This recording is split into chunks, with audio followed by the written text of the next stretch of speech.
Olá, bem-vindo a um novo episódio de Que Não Saia Daqui. Hoje estou com essa convidada super especial, Fabíola Salustiano, psicóloga, sexóloga. Fabíola, muito obrigada por ter vindo. Obrigada pelo convite, Manu. E vem cá, como é que surgiu isso a psicologia surgiu na sua vida? Por que você escolheu psicologia? Eu primeiro fiz ciências sociais, né, lá atrás, porque eu era do movimento estudantil. Então eu fiz ciências sociais. Quando eu acabei ciências sociais, eu comecei um mestrado em ciências políticas. E aí desiludi com política, saí e larguei tudo. E como é que foi essa movimentação? E aí essa movimentação eu fui assessora, fui de movimento estudantil, a UNE, por exemplo. Eu fui membro da UNE. E aí tinha aquela ideia, né, de mudar o mundo. E aí quando eu fui entrando lá pra dentro, que eu via que não estava mudando no mundo nada, que eu estava só entrando numa engrenagem super complicada, eu saí, né, larguei tudo. E aí eu tinha conhecido meu marido, né, meu segundo marido, já tinha um filho nessa época. E aí falei, gente, engravidei, falei, vou ser mãe. Fiquei mãe. E eu falei assim, poxa, eu sempre gostei de sexualidade. Na parte da sociologia tem Foucault, né? Foucault foi o cara que escreveu de sexualidade, da história da sexualidade, que ele faz o livro 1, 2 e 3, que é fantástico. Ele vai lá atrás, nos primórdios. E eu fiquei encantada ali. Comecei a ver várias pessoas que trabalhavam com sexualidade e falei, caramba, eu tenho que, para falar de sexualidade com embasamento, que eu sempre tive essa preocupação, eu tenho que fazer psicologia. Então eu fui fazer psicologia por conta da sexualidade. Que legal. Mas eu cheguei na psicologia, vi o universo da psicologia, né, que é bem maior do que a sexualidade, né? A sexualidade é um comportamento. E aí fiquei encantada e aí segui. Eu acho que a gente transforma o mundo mais de, tipo, cada pessoa de uma vez, né? Sim. Do que pensando... Eu sempre acho que a atuação local funciona melhor. Eu acho que a revolução é de dentro para fora, né? Sim, sim. E aí, literalmente isso. Hoje eu faço muito mais coisas, é claro, que se perde-se aquele romance daquele povo, né? Vamos mudar a história do planeta. E você vem pro real, né? O que eu quero, o que eu busco. Então, o que eu queria? Intervir de uma maneira positiva na vida das pessoas. Só diminuir o público. Mas aí a gente não sabe, porque o que você... digamos, uma semente que você planta numa pessoa, a pessoa, tipo, já age diferente com outras pessoas, e aí vai afetando uma escala sem fim. Verdade. E como é que é a sua linha de psicologia? Explica melhor, assim, o que é? Sim. A minha linha é cognitivo-comportamental, então você tem várias linhas na psicologia. A minha é a que fala a respeito do pensamento e do comportamento.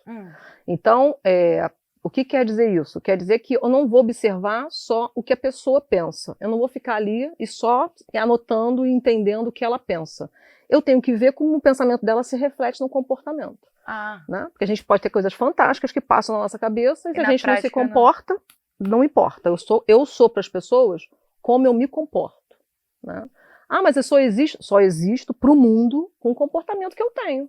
Eu posso estar com várias boas intenções aqui dentro da minha cabeça, mas se eu for uma pessoa que está isolada dentro de casa, não existo. Faz muito sentido, porque a gente às vezes foca muito no que a gente está pensando, mas o que, digamos, realmente afeta a nossa vida é o que a gente está fazendo, né? Sim, é o que a gente externaliza, consegue externalizar. E às vezes a gente não tem a conexão entre essas duas coisas. Às vezes a gente não consegue. Eu falo que isso é uma das coisas que eu mais vejo hoje como prejuízo de saúde mental. Né? O quanto é incoerente o que eu tenho aqui dentro e o que eu coloco para fora. Né? Então eu já tenho uma briga interna. Eu vou falar isso aqui, mas eu nem acredito tanto nisso aqui mesmo. Isso aqui nem fala muito a meu respeito, de verdade. E aí eu vou criar um duelo ali que começa a ficar difícil manter esse personagem do lado de fora. É claro que a gente não vai colocar para fora tudo que a gente tem aqui dentro, não tem sociedade. Imagina. Ainda bem. Imagina, acabou a sociedade. Mas eu tenho que ter uma linha de coerência, né, no meu comportamento e do que eu quero a longo prazo. Tem a ver com você ser autêntico e, digamos, de acordo com quem você é, né? Sim. Aí é muito difícil, gente. A gente fala muito de autenticidade hoje, mas é muito difícil. Porque a autenticidade vai dar problema. Né? As pessoas falam, não, ser autêntico é ser assim. Pô, isso aí já não é ser autêntico. Faz sentido. Né? As pessoas que são assim são autênticas, então desculpa, já não é autenticidade, porque a autenticidade é autêntico, alto. Eu sou, né? Então, se eu sou diferente do outro, não vamos ter pessoas iguais na autenticidade, vai ter a autenticidade dela. E isso é complicado num movimento que a gente tem um prejuízo de senso crítico, né? Como então, assim? Hoje em dia eu vejo um prejuízo de senso crítico. Se eu penso uma coisa, as pessoas vêm e falam assim, então você é isso. Ah, entendi. Já quer, tipo, rotular uma pessoa e a pessoa acaba não abraçando. Porque a gente fica querendo entrar numa caixinha e acaba que as pessoas, de forma mais autêntica, seria alguns elementos daquela caixinha, outros elementos de outra. Sim, eu posso pensar assim e ter elementos de um outro pensamento, né? Igual quando eu falo a respeito de religião, eu cito uma frase do Che Guevara. E aí que é a respeito de religião do agnóstico, né? Que é pessoas que não têm religião, mas que acham alguma coisa existe. Que é "Yo no creo en las brujas, mas que las hay, las hay". Então, assim, as pessoas, mas você gosta ainda do Che Guevara? Eu falei, poxa, eu não gosto do trabalho. Hoje em dia, eu não reconheço muito em mim a história dele, mas ele tem frases fantásticas e textos fantásticos. Por que eu não posso citar uma frase do Che Guevara? Eu tenho que comprar a pessoa inteira, né? Poxa, e as pessoas são formações, às vezes, tipo, num contexto eu vou ser ótima em tal coisa, e às vezes a mesma coisa que fez eu ser ótima naquele contexto vai ser a coisa que vai me prejudicar em outro contexto, né? Sim, e por que as pessoas não podem ficar com a fração do que é bom da pessoa? Por que você, nossa, então, já que agora você não concorda com isso, você nunca mais pode ser? Pô, lascou. Outro dia estavam me questionando, tipo assim, quando você segue uma pessoa no Instagram, o pessoal leva muito em consideração quem que você segue, né? Aí, se alguém faz alguma besteira, você já tem que desseguir a pessoa, porque você já fica com a imagem associada por ter seguido aquela pessoa. Aí você tem que abraçar uma causa inteira de todas as, no meu caso, 4.500 pessoas que eu sigo. Sim, imagina. Eu não sei nem ver o que a pessoa tá postando. Mas eu acho que ajuda quando a gente, digamos, segue pessoas que até pensam de forma diferente da gente, pra gente, não porque a gente vai ficar contaminado com aquilo, mas pra gente ter como referência coisas diferentes, porque se a gente só fica se unindo com referências iguais que já reafirmam como a gente pensa, como é que a gente evolui disso, né? Exatamente. Aí é muito confortável e a conta não fecha, né? Porque se eu tô num elemento que só falo que eu concordo e eu saio dele e fico extremamente irritado com o que os outros falam, é porque a conta não fechou. Porque socialmente a autenticidade não é isso. Então, se eu vou seguir várias pessoas, as pessoas têm as suas autenticidades. Aí respeito. Respeito é eu respeitar o outro. Se ele me respeita, eu respeito ele, né? Então, eu vou lá e vou falar, nossa, que absurdo você ter esse pensamento aqui. Poxa, você tá, né? O problema é seu que você tem esse pensamento. Mas você falar que eu sou X porque eu tenho esse pensamento é muito complicado. E você quebra literalmente o poder da pessoa ter essa autenticidade. Por quê? Porque a pessoa fica se policiando. Quantas vezes eu não vejo hoje em dia... mas essa pessoa não pode, né? Não posso botar isso aqui nesse texto, porque aquela pessoa, fulano, tal, aquela vez ela foi não sei o quê, e aí não pode, né? Tem uma autora que é a J.K. Rowling, que é a do Harry Potter, e ela falou alguma coisa, e aí ela foi cancelada por transfobia. Ela falou uma coisa assim, tipo assim, nossa, mulher gente... menstrua. Como foi assim? Alguma coisa assim, não foi? De menstruação, ela foi cancelada. Como assim? A mulher fez uma obra que ela escreveu à mão, ela não tinha dinheiro para publicar o livro dela. Né? Ela foi em 9 autores. Quer um movimento de empoderamento feminino maior do que esse? Aí ela vai ser cancelada. No caso dela, você tem direito, porque ela ainda ficou reafirmando a parada, sabe? Ela não opa, peraí, me atrapalhei aqui, não entendi o que é. Não entendi a diferença de mulher para, tipo, quem tem útero e tal. Sim. Então ela ficou ainda reforçando. Mas descredibiliza às vezes todo o trabalho, né? Quando as pessoas são falhas. Às vezes ela teve um livro incrível, às vezes nessa área ela, tipo... E não concordo com isso. E não concordo com isso. Deixa eu falar. No budismo tem uma coisa que eu gosto muito, que eu tento seguir, né? Que é que felicidade é quando o que você pensa tá alinhado com o que você fala e com o que você faz. Eu acho que muito do nosso sofrimento é quando a gente, tipo, pensa uma coisa, mas se sente, né, coagida a não falar. Sim, sim. Ou faz outra coisa, aí tem aquele mal-estar. Sim. Mas você acha que o principal é disso que você falou, que a conta não fecha? Ou tem outras coisas que deixam a gente muito angustiado ou mais infeliz? Não, tem muita coisa, né? A nossa história de família de origem, né, não tem jeito. Vai ter interferência no adulto que a gente vai se tornar, mas aí depois, de novo, é a mesma coisa. Ok, existem responsáveis por isso, né? Caramba, meu pai, eu sofri, meu pai foi péssimo, meu pai... Ok, entendo, é um sofrimento, temos que trabalhar isso, mas e aí? O que você vai fazer? Não temos ainda o MIB, né, que é o tchum, esqueci, Eu queria ter, para vários momentos, quando eu vejo. Algumas coisas. Esquece isso, porque realmente isso foi péssimo.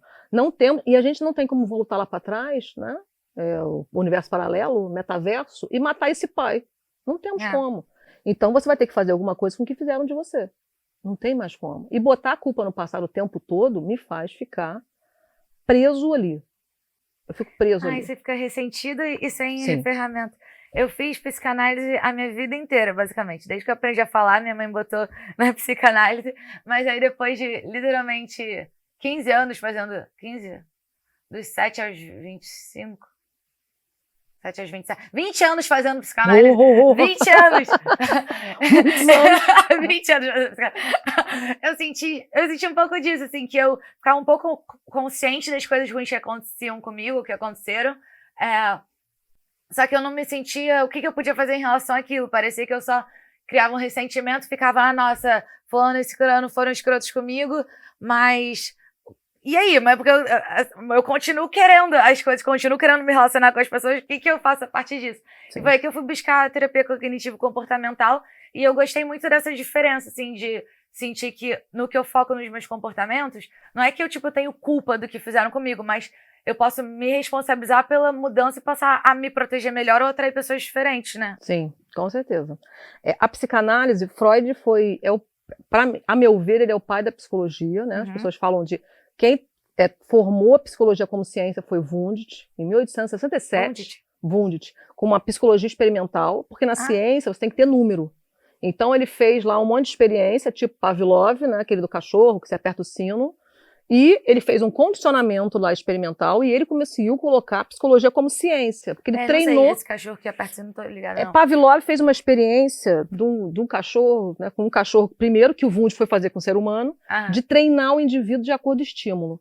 Então era o quê? Ele ligava a luz pro cachorro e dava comida. Ligava a luz e dava comida. Durante um tempo, ele só ligou a luz e ficava observando. Quando ele ligava a luz, o cachorro salivava.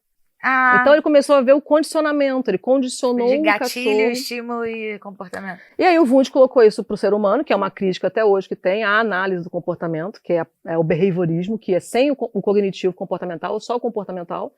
E aí o Wundt pegou e fez um treino. Falou, vou treinar um ser humano, ver se o ser humano consegue condicionar comportamentos diferentes. E ele conseguiu. A partir desse momento, a ciência, a psicologia passou a ser ciência, né? Quando o Freud veio já nesse paralelo, depois do Wundt, mas a psicanálise nunca conseguiu, né? Só depois de muito tempo, e tem dados hoje, mas nessa época ela não conseguiu botar elementos para pesquisa. Então ela não conseguiu ser comprovada cientificamente para ir para pesquisa na época a ponto de virar a ciência. Então o Freud, eles falam que o Wundt é o pai da psicologia porque ele conseguiu colocar a psicologia como ciência. Mas quem difundiu a psicologia para o planeta foi Freud. Freud foi fantástico. Só que passou.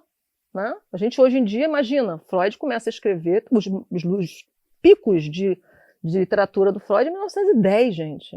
A gente está no século XXI. Poxa, né? gente, já está tudo em domínio público. Freud, você pode publicar porque acabou. Passou mais de 100 anos. E aí, ele mesmo fala, tem um livro que eu falo que às vezes o psicanalista não lê, que é O Mal-Estar da Civilização. Um livro famoso. Fantástico. E que ele fala, sigam, não fiquem parados em mim. Eu hoje não tenho ferramentas que vocês vão ter. E parece que as pessoas deletam aquilo pela verdade seletiva. Ele é o autor que tem mais rodapé. Ele mudava de ideia loucamente. Então os livros dele têm rodapés desse tamanho. Ele fala assim, olha, em 1920 eu revi isso aqui. E aí aconteceu isso. Em tal dia eu revi essa opinião. Mas já gostei do Freud ter falado isso. Porque a pessoa fica com uma ideia fixa, Exatamente. Né? Eu falo, gente, vocês não leram isso no meu... Pô, tô te falando, você leu isso aí? Você leu O Mal-Estar da Civilização? Mostra, tipo assim, porque às vezes a gente acha que o pessoal tem muito ego, né? E não... Ele fala, vai, segue. Aí vem Lacan e ferra tudo também, depois pode falar isso. O que Lacan fez? Lacan vem e faz uma releitura, bota um monte de coisa e fala, não, o que existe é isso e acabou. Aí ele, ele lacra depois de novo a psicanálise. Ele fala, qualquer um que sair disso aqui não está trabalhando com o inconsciente. Ai, poxa, ditador. E aí o Freud é um autor que tem os maiores rodapés. Você pegar os livros de Freud, eles têm os maiores rodapés, porque ele vem e fala assim, olha, ele escreveu isso aqui em 1904. Em 1917, eu revi isso aqui. E, na verdade, eu acho isso. Ou seja, o cara mudava de ideia. Ele era flexível. Isso é bom. Muito bom. E o que acontece com a psicanálise? Você tem um percurso que de onde você veio e acabou. A formação foi essa, e aí acabou. A partir disso, você vai elaborar coisas, você vai pegar coisas que são recalcadas e vai externalizar, mas você tem uma base fechada ali, de uma limitação do que você pode atuar em mudança de vida, de perspectiva, de responsabilidade. A responsabilidade é dos pais, né? Que é aquela frase antiga, a culpa é da mãe. Bota um ultimato ali, que é aquilo que você tem para trabalhar mesmo. Carimbo, e nesses carimbos o que acontece? A inoperância, né? Então eu sou isso e acabou, tenho que trabalhar com o que eu tenho. Quando vem Beck, que é o autor da TCC, ele era um psicanalista fervoroso, ele vai para a Universidade da Pensilvânia e fala, caramba, eu quero fazer artigos científicos a respeito da psicanálise. Eu vou comprovar que a psicanálise, e aí ele começa a fazer pesquisa, ele passa 1 ano, 2 anos, 3 anos, 4 anos, e ele não fecha nada. Ele fala, opa, temos um problema aqui. Não fecha nada, que não chega a uma conclusão. Não consegue fechar artigos científicos. Ele começa a fechar aqui, dependendo do terapeuta. E o que é ciência? Ciência é uma coisa que eu vou fazer aqui, no Brasil, e que o cara da Alemanha vai usar. E que vai fazer efeito lá na Alemanha. Que a ciência precisa ser difundida. Então, quando eu tenho que uma regra, digamos, uma coisa que descobriu aqui, em outro contexto vai se confirmar também. Sim, pode não ser exatamente como aconteceu aqui, mas a pesquisa é para isso. É igual vacina, protocolo, caramba, olha, curou isso aqui. Então, vai servir, a ciência vai disseminar e vai atuar. E não conseguia fazer isso com psicanálise. E aí ele começou a pegar outros autores, Albert Ellis, pegou uma galera e começou a ver, caramba, quem sabe eu pensando a respeito da atuação dessa pessoa na vida, eu consiga pegar elementos que são palpáveis. Você não pegar só o pensamento que é subjetivo, porque o que você está pensando? 100 pessoas, cada uma pensa uma coisa. Você pegar o comportamento é observável. Quando ele pegou isso, ele começou, caramba, então, o que a pessoa pensa, o comportamento dela, quais são as crenças que ela tem, aí ele começou a construir isso. Quais as crenças que as pessoas tinham, as disfunções de pensamento que elas tinham, como é que você faz para reestruturar o pensamento dessa pessoa. E aí, um dos objetivos da TCC é o que você estava acabando de falar, que é a responsabilização. Então, eu entender que meus pais não foram culpados. Porque culpado é uma pessoa que, eu dei um tiro na pessoa, culpado, você apertou o gatilho. Agora, os pais tentam fazer o melhor que eles podem fazer. Eles também estão se virando na existência deles, né? Então, eles podem ser responsáveis, e eles são responsáveis, mas não são culpados. Da mesma maneira que eu venho para a minha vida e eu sou responsável por ela. Eu sou responsável por ela e eu sou responsável, e aí a batata começa a ficar mais quente. Eu sou responsável para coisas ruins que acontecem comigo também. Porque eu vou repetindo relações. Né? Eu vou pegando coisas que me aconteceram e eu vou repetindo nas minhas escolhas. Porque eu não escolho pai e mãe, mas eu escolho namorado. Eu escolho amigo. E a gente às vezes quer uma dor familiar, né? Ai, não ser feliz. Literalmente isso. Se eu não entendo nada e se eu não sei de mim, eu vou repetir porque é confortável. Eu falo que é do vulcão e o oásis. Você tem o vulcão, que ele está te queimando, e você fala, quero sair daqui, quero ir pro oásis. Mas o vulcão é conhecido. Eu sei onde tem a lava mais quente. Entendi. Eu me queimo aqui, já tá com corinho aqui. O oásis é fantástico, mas eu não sei o que tem lá.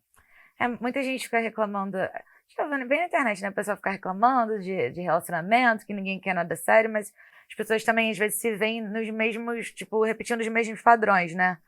E como... O que alguém pode levar em consideração para conseguir... Tipo assim, uma pessoa que pensa que tem dedo podre, Sim. Ou como é que eu conserto esse dedo?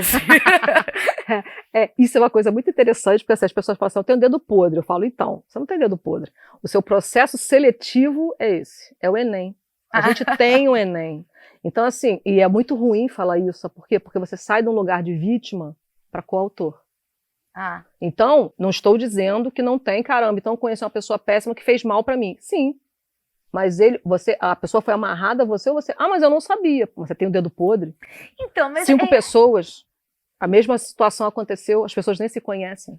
Por intercessão. É verdade. Mas olha só, veja bem, eu tinha isso assim, eu demorei muito pra admitir que eu tinha dedo podre, porque o pessoal falava, mas você tem dedo podre quando você vai namorar um cara, depois vê que ele é mau caráter, aí outro namora outro cara, vê que é mau caráter e tal. Mas poxa, quando eu conheci o cara, não foi porque ele era mau caráter, ele parecia ótimo, sabe? Sim. Então não foi que eu escolhi a pessoa que era ruim ou que... Eu achava que a pessoa era ótima, ela só se mostrou de um jeito e depois se mostrou outra. Sim. Mas até isso, às vezes, é porque eu que resolvi reparar em outras coisas. A gente projeta no outro, né? Isso é uma coisa que o Freud falou e que isso continua em voga e vai continuar sempre. A gente projeta no outro a nossa intenção. Né? Então a gente tem um olhar seletivo. A gente está aqui, ó. Eu tô vendo você, mas tem a flor aqui. Se eu observar tudo, eu fico louca. Então a gente tem uma visão, essa visão seletiva que a gente tem para tudo. Então a gente seleciona. Quando tá apaixonado, então, você só vai ver o as, ninguém vê o 2 de paus. Né? E ninguém quer mostrar também o 2 de paus. Mas o que acontece? Quando a pessoa vai se dando conta daquela ali, o que acontece geralmente? Quando eu me dou conta desses abusos, eu tenho o que a gente chama na terapia de insight. Eu vejo que tinha sinais, sim.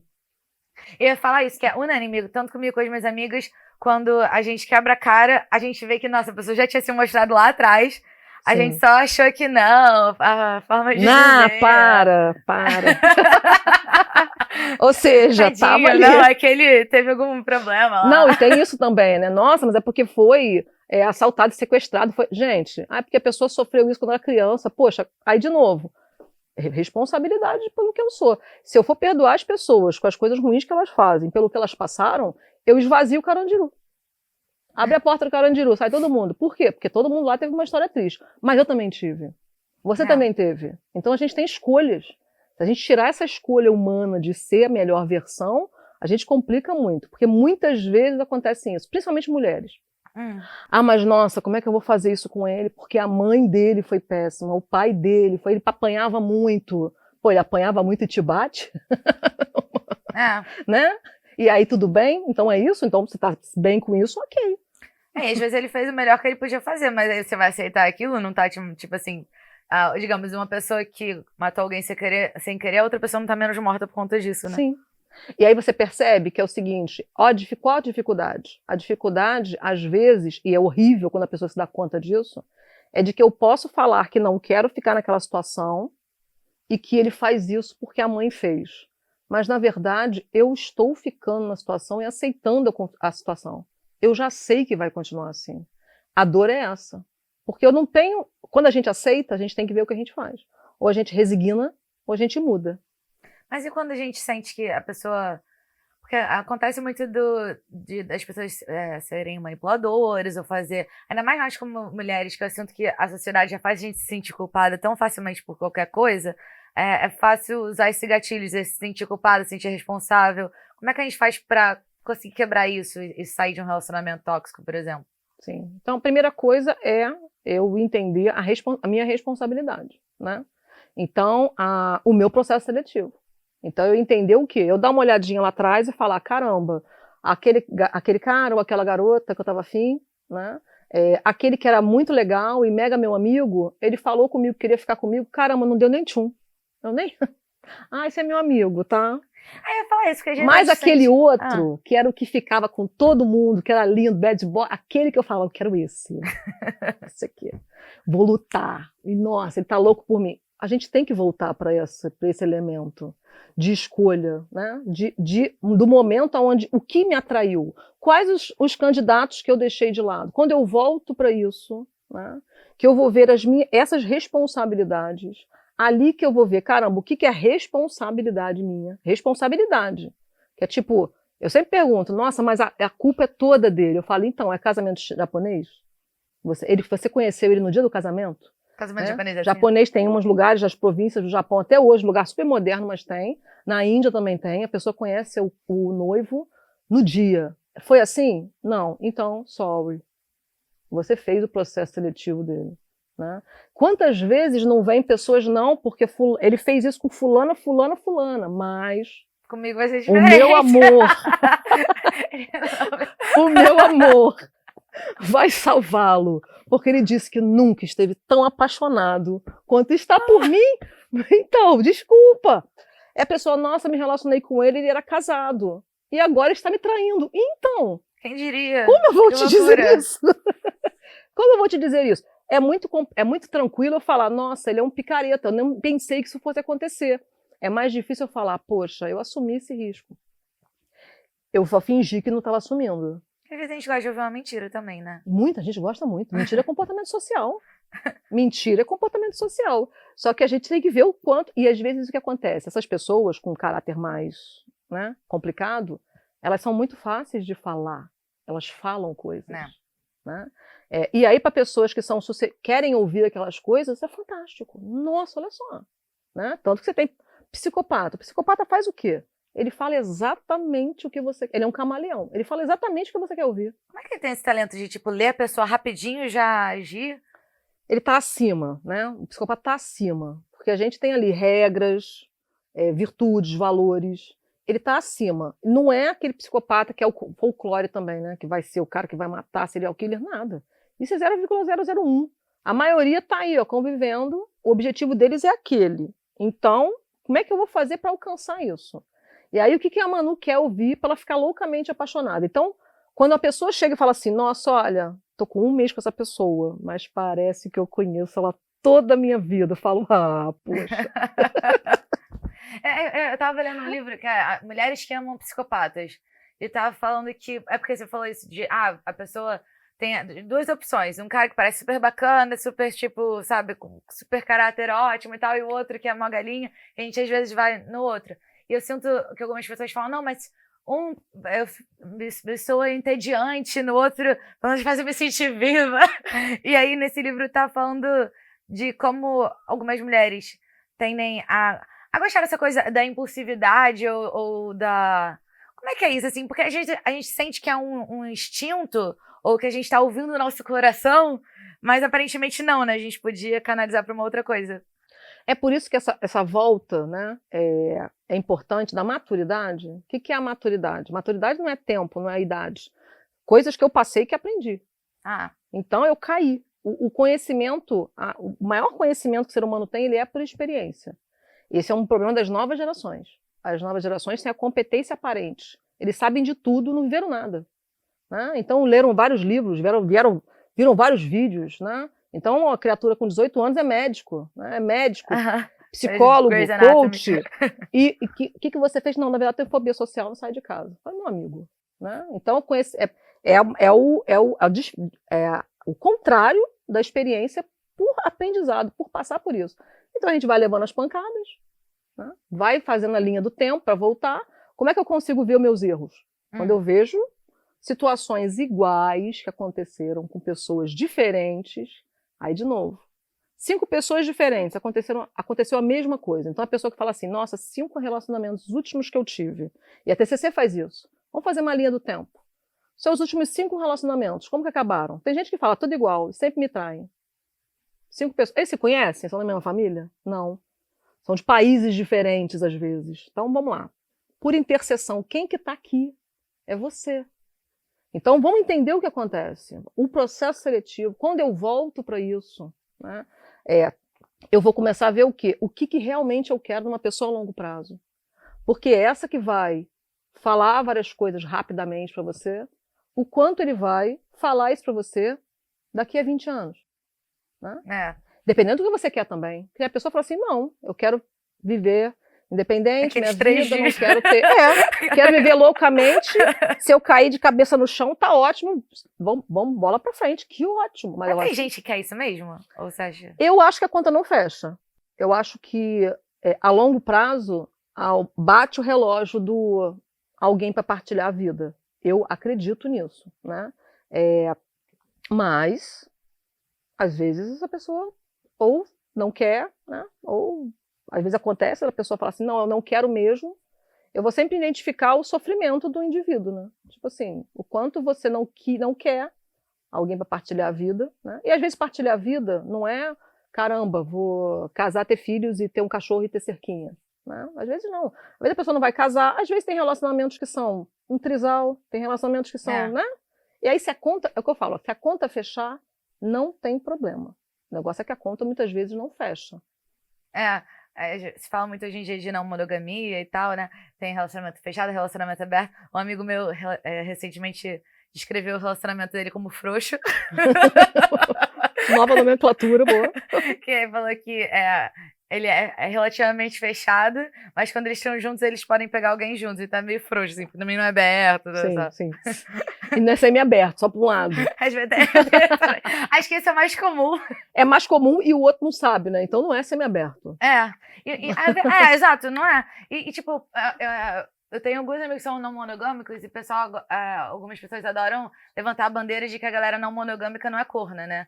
Só que todos os meus amigos não monogâmicos já foram cornos, porque quem quer fazer besteira dá um jeito de tipo, você só não pode ficar com aquela pessoa debaixo daquela... É exatamente ali que a pessoa vai, né? E o que acontece? Sabe o que hoje acontece muito? As pessoas não querem perder nada. E esse é um grande problema, gente. Escolher é perder. Escolher é sempre perder. Então, quando você fala, poxa, então eu estou num relacionamento monogâmico, eu vou perder todos os outros homens que eu poderia estar. Caramba, O que eu perco com isso? Eu perco isso. O que eu ganho? Tem a ver com o que eu quero ao longo da minha vida? Sim, eu quero ter uma pessoa para dividir minha vida, eu quero ter uma família, eu quero depois ter netos, meu projeto de vida. Agora, o seu projeto não é esse, show. Agora, se o seu projeto é esse, né? Que é isso que a gente fala a respeito de o que eu busco e o que eu quero. O que eu quero é desejo. Sim. Né? O que eu quero? O que eu busco é meu comportamento. Se o meu desejo tiver muito imediatista, que hoje é o que está acontecendo muitas vezes, que é eu quero só sentir agora, e não tiver sentido de vida, que eu preciso ter sentido de vida. Né? Isso é uma coisa que o Viktor Frankl, que é um outro psicólogo, botou e que a TCC nunca tinha tocado nesse assunto. Então, a terapia cognitivo-comportamental, ela vem trabalhando para reestruturar pensamento, para a gente ser um ser humano mais operante, mais saudável, mais responsabilizado, né? Se responsabiliza por suas atitudes, ter uma vida melhor. Mas a TCC nunca virou e falou assim, então, mas eu faço tudo isso para quê? E aí eu faço tudo isso, vou ficar fantástico, e aí para quê? Qual é o sentido disso? Aí veio o Viktor Frankl, né? E que ele falou, então, se não tiver sentido a vida, você não tem por que continuar vivo. Um sentido pelo qual viver. Tipo um propósito, um porquê? Um propósito, um porquê. Então, o que acontece com o desejo efêmero, que é muito bom, que as pessoas confundem às vezes, né? Nossa, está falando então que eu sempre tenho que fazer tudo ligado com o que eu quero a longo prazo. Não, o efêmero... Tem espaço para tudo, né? O efêmero é fantástico. Né? O efêmero é fantástico. Então, a pessoa, não sei o quê, é fantástico. Um jantar que você vai num lugar caro com talheres maravilhosos, por que eu preciso disso? Porque eu vou sentir. Né? E é bom, é efêmero. Então, uma relação sexual, um flerte, fantástico, é sentir. O negócio é que eu tenho que bancar essa escolha. Eu escolhi isso aqui. E também vão vir perdas associadas. E vão ter perdas associadas. E às vezes as perdas são ok. O que acontece hoje é que as pessoas não querem perder nada. Então elas querem. Quantas vezes homens e mulheres, chegarem e falar assim, poxa, então, agora, com 40 anos, que eu já passei o rodo em metade do Rio de Janeiro, São Paulo e Londres, agora eu quero sossegar. Então eu quero arrumar uma pessoa assim. E aí ninguém quer, porque meu círculo, eu fiz um círculo que não condiz com isso. As minhas amizades não condizem com isso. Você quer virar outra pessoa de uma hora para outra? E às vezes as mulheres falam o seguinte, agora eu quero ter um filho. E aí vai começar, quantas vezes eu tenho pacientes que, e agora Deus está me castigando, eu estou questionando Deus. Por quê? Porque eu comecei a querer ter filho com 40 anos e não estou conseguindo, meu amor. Então, assim, biologicamente, o corpo da mulher está preparado no topo da biologia para ter um bebê com 22 anos. É um absurdo ter um filho com 22 anos hoje em dia. Ok, vamos aceitar que biologicamente, com 40 anos, a sua potência de óvulo já caiu em 30%. Mas as pessoas acham que Deus está castigando. Está castigando. Por quê? Porque ela quis viver tudo. Então, eu fiz a faculdade, comprei um apartamento, comprei um carro, rodei a cidade inteira. Agora, eu não quer perder nada. Mas hoje em dia pode congelar, né? Às vezes dá certo. Às vezes não dá. Eu tenho que assumir. O que eu estou falando é o seguinte, não é que você tem que escolher aquilo lá. É que eu tenho que assumir as perdas que eu vou ter com as minhas escolhas. Não dá para ter tudo. Então a pessoa também, mesma coisa. Esses casamentos que estão ali monogâmicos, que o cara tá lá bonitinho, a mulher tá lá bonitinha, família margarina, e do lado de fora, ele vive tudo que ele queria viver, é o semiaberto, né? Aí, de repente, acontece, eu perco tudo. Você estava jogando o joguinho achando que podia ter tudo. Não dá para ter tudo. E o problema do malandro é achar que todo mundo é otário, né? Exatamente. E quantas vezes, caramba, descobri que ela fazia isso, e você não fazia aquilo? Mas não, eu... Mas eu, né? E a gente ouve hoje em dia assim, mas eu sou homem. Então, não existe isso, meu querido. Não existe isso. Então, assim, eu acho que o grande problema hoje em dia é isso. Eu bancar as minhas escolhas. Né? Então, eu escolhi isso. O que eu vou perder com isso? Né? E às vezes a gente, digamos, tomar a escolha que tem a ver mais com o nosso sentido de vida ou assumir essas perdas não é agradável, né? Ninguém quer, tipo assim, idealmente seria legal ter tudo, mas eu acho que é uma dor um pouco com menos sofrimento, no sentido que é uma dor meio em paz, assim, sabe? Porque, tipo, no final das contas, você tá mais consciente do panorama como um todo. Sim. Ou não. Certeza. O que aconteceu? Quando a logoterapia, que é a linha de terapia do Viktor Frankl, durante muito tempo, a primeira vez que eu tive contato com a logoterapia, eu olhei e falei assim, ele era judeu, eu falei assim, ele foi pro campo de Auschwitz, ele tem uma história assim surreal. Eu falei, pô, lindo, maravilhoso. Ele tem um livro que é o livro divisor de águas dele, que é o Em Busca do Sentido, que é a história dele no campo de concentração. Quando eu li, falei, poxa, que legal, a gente tinha que pegar isso aqui e levar para TCC, de sentido de vida, mas o cara é religioso, né? Então, o que aconteceu com a logoterapia? Ela foi para um nicho onde tem padre fazendo pesquisa, e aí e as pessoas do meio científico, a gente, com o primeiro olhar, a gente falou assim, poxa, padre, o cara vai falar, pesquisar a respeito de Deus, científico, como é que vai fazer isso? Confunde as pessoas? Né? E aí ficou uma coisa muito virada, até há 10 anos atrás, para a religião. Né? E o Viktor Frankl falava que não era isso, mas como ele era um judeu fervoroso, a gente, tá bom, vai falar que não é, mas é isso, né? Quando joga, e aí o que aconteceu? A Universidade de Pensilvânia foi a primeira a pegar as regras do sentido de vida, que tem a ver com virtudes, valores, coisas a longo prazo, e fez uma pesquisa, que a gente fala que é uma pesquisa com N grande, que é o quê? Longitudinal, que é uma pesquisa que é feita por mais de 10 anos, e com N grande. Um N é um N número de pessoas na pesquisa. Eu ia perguntar que é isso. Com mais de 1.000 pessoas de várias localidades. Qual que era o pré-requisito para as pessoas fazerem a pesquisa? Ser ateísta. Então você não vai ter religião. Né? Então, durante 10 anos, naquela fase de 17 até 27, que é uma fase determinante, né, de adolescência e o que eu vou fazer da vida, eles foram e seguiram essas pessoas, e em metade do N eles aplicaram a logoterapia de sentido de vida. Todos ateístas. Né? E o que se viu nesse N de pesquisa? Que o que entra de sentido tem a ver não só com religião, tem a ver com virtudes, valores e coisas a longo prazo. Isso não tem a ver com religião, o pessoal acha que está associado, né? E eu falo, né? Eu falo durante muito tempo, e eu também achei. Eu falo, nossa, gente, isso aqui é religioso, é cunho religioso. A fé, cientificamente falando, ela realmente faz coisas no corpo humano, mas não tem como botar em pesquisa uma coisa que está ligada a subjetivo. Mas quando você pega um N de ateu, não é nem agnóstico, né? Agnóstico, eu acho alguma coisa existe. Não, o cara é ateu. O cara acha que quando eu morrer, ele vai virar adubo. É isso.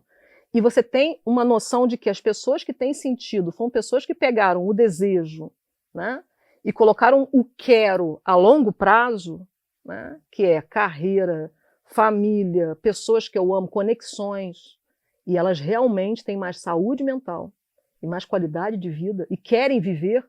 E assim, o traço de ideação suicida nessas pessoas com sentido de vida era mínimo. Era mínimo. Que é um problema hoje da geração. Tá tendo mais suicídio hoje em dia? Nunca teve tanto. Jura? Então, assim, você nunca teve tantas pessoas de 15, até me arrepio, há 29 anos, 25 anos, querendo se matar. É o público que mais cresceu de suicídio.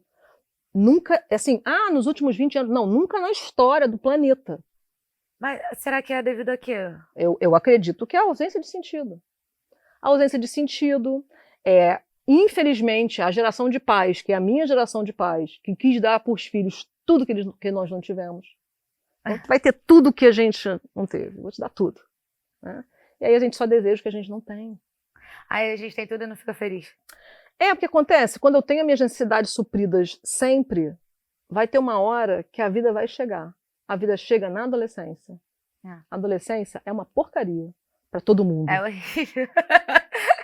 E aí esse indivíduo que não tem tolerância nenhuma ao mal-estar, porque o pai, a mãe veio, e a sociedade veio tampando, todo o mal-estar que ele tem, a sociedade vem tampando.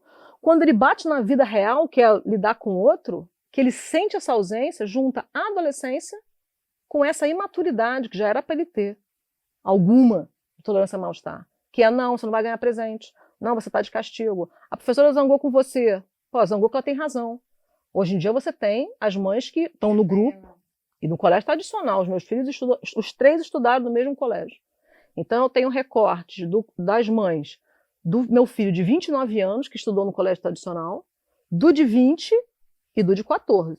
E tem muita diferença entre Muita diferença. As mães juntam num grupo, no de 14, que já é essa geração, e falam, o que vocês acham da gente juntar e ir lá falar com a professora, porque a resposta, a pergunta 2 e 7 tá absurda, meu filho ficou com uma ansiedade na hora, chorou, não conseguiu fazer a prova.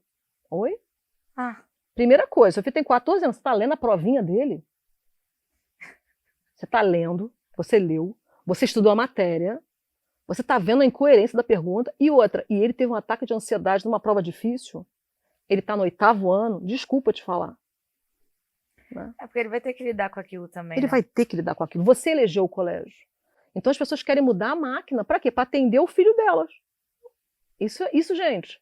Então eu acho que isso é uma das coisas, essa baixíssima tolerância ao mal-estar e essa ausência de sentido, né, que está fazendo, eu acredito, mas isso eu falo acredito, quando eu falo acredito é porque não tem embasamento científico nisso ainda. As pesquisas estão sendo feitas, porque pesquisa de 1 ano não serve para nada. Então as pesquisas estão sendo feitas. Então daqui a 10 anos a gente vai saber o que aconteceu nesse recorte. Porque tem, desde 2017, a coisa vem assim, ó. E aí as pessoas, mas foi a pandemia. Não, pandemia é 19 e 20, final de 19, né?